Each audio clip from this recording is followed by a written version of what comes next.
Hello, my name is Susan Collins, and my son Christopher Collins has 3 years clean and sober. That's a really good question. I think in my mind I always hoped it was a phase. I didn't really want to believe he was a real addict. He was very young when he started. In fact, he was, I think, about 15 when he went to his first rehab. He was a teenager, so I wanted to believe it was just a phase. I think maybe it was after the 4th or 5th rehab that I had to face the fact that maybe he really was an addict.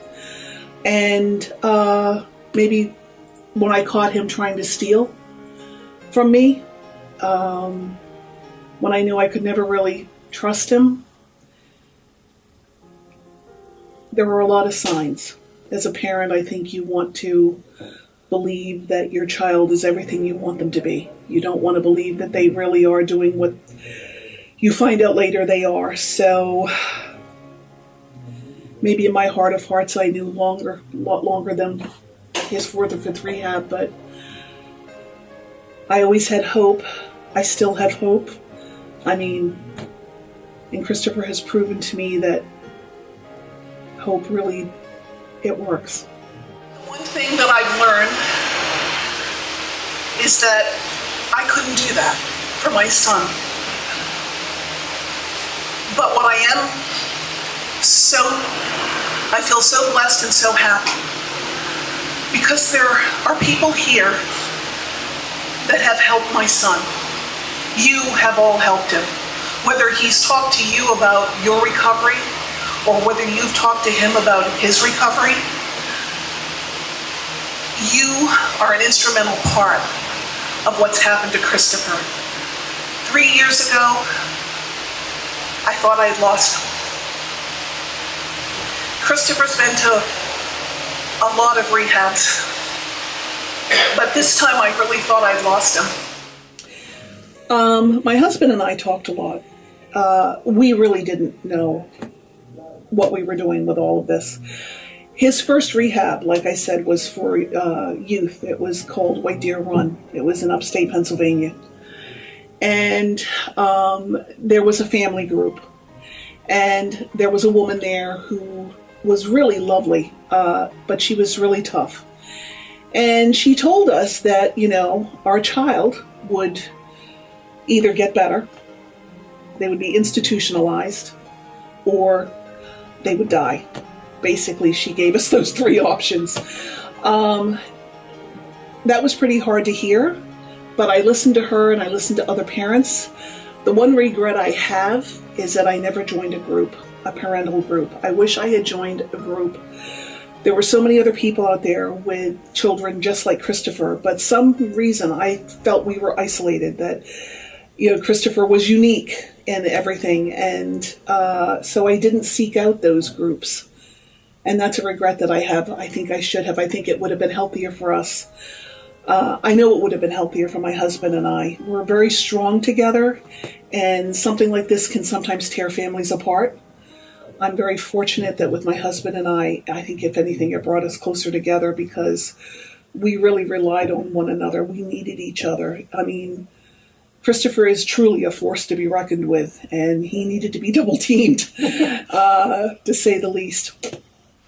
And today someone said something to me. They say that a drug addict or an alcoholic reaches their bottom.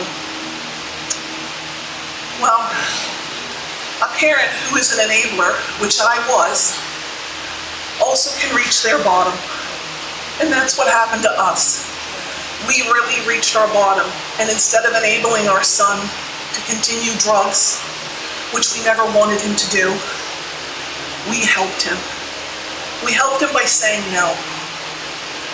And I know Christopher's probably told some of you this story, how he came down here and how he sent me an email and he said, I want to come home. and I sent him a list of homeless shelters in the West Palm Beach area.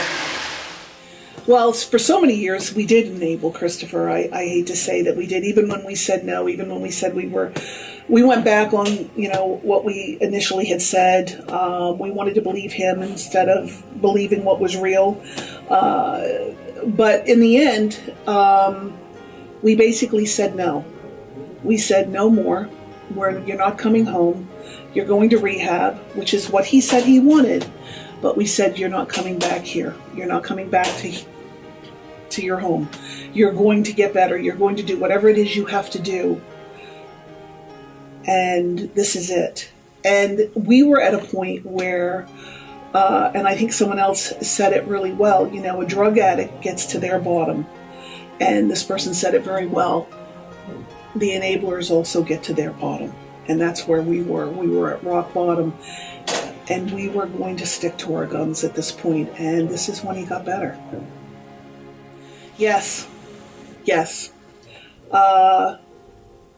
That, I think, was why we were enablers so much. Because we were always afraid that Christopher was going to die. My husband had panic attacks. Would wake up in the middle of the night. Couldn't sleep. I mean, just into that dark hole, and it was Christopher. It was Christopher's, his fear that his son was going to die. And we felt, I guess, like if we didn't do X, Y, and Z, if we didn't try to keep him safe, if we didn't do the things that we thought were necessary, he was going to go off the deep end and he was going to take a drug overdose and he was going to die. And at the end, we talked about it, my husband and I. We talked about the fact that Christopher could die. But we felt that the life he was living was so horrible. And the life we were living was so horrible too. I mean, we never wanted our son to ever die. And I think we would have done anything to keep that from happening. I guess what happened to us is we realized it wasn't our choice. Whether he was going to live or die was up to Christopher. Yeah, I think it does. I think it gets a little easier because I'm not constantly thinking about him 24/7.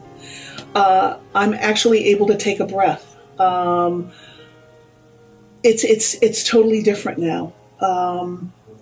I still worry about him, don't get me wrong. And I mean, he calls us a lot. And I think he calls us a lot because he wants us to know that he's okay. And I'll be honest, if we haven't heard from Christopher in a couple of days, my husband will say, have you heard from Christopher? Is he okay? But in our hearts, we feel he is okay. We feel like he's busy with work. He's busy with meetings. He has a couple sponsees now. He's part of a community of people. And we realize that, he works 2 jobs. I mean, he's a busy kid. But we'll worry about Christopher until the day we die, I guess. I mean, you always worry about your child. But it's a different kind of worry now. I worry about, how's he doing on his job? I hope everything's good with that. Just normal things that normal parents worry about, not is he laying in a ditch someplace with a needle in his arm, I would say do whatever you can do, be their advocate, try to get them into a rehab, try to get them detoxed into a rehab.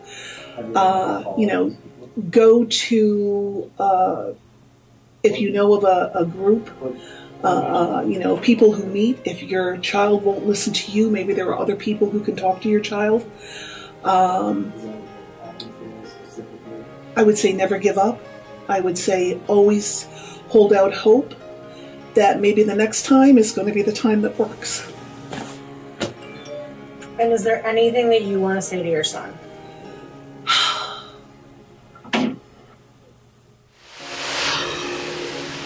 Today, you're seeing the man that I always wanted him to be, that I prayed for, that I knew was in that little boy that I gave birth to. And I couldn't be more proud to be the mother of a recovering drug addict than I am right now. That I love him. That I am so proud of him. Why have you tried to stop? That what he has done, what he has accomplished in these last 3 years No. is the most wonderful gift a child could give their parent. And I love my son. My husband and I love him very much, and we're very proud of him. You need family supports you. Okay.